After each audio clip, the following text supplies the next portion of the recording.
Men aslo to'yingga rozi emasman. Dadam.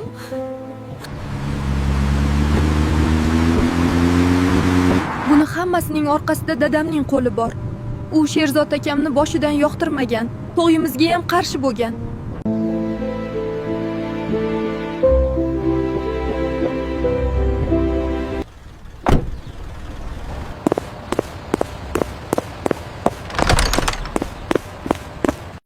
Bu odam bu yerda nima qilyapti? Dadamda nima ishi bor? Assalomu alaykum, kichik xonim. Sizni ko'rganimdan xursandman. Dadam qayerdalar? Xo'jayin o'z xonasida.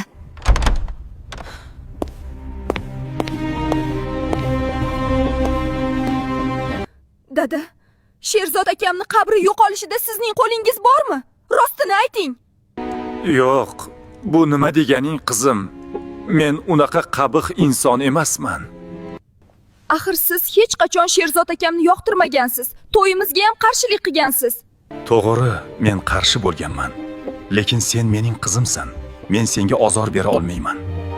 Siz har doim kambag'al deb turmushimizga qarshi bo'lgansiz. Bu yerda sen o'ylaganingdan ham jiddiyroq narsalar bor, qizim.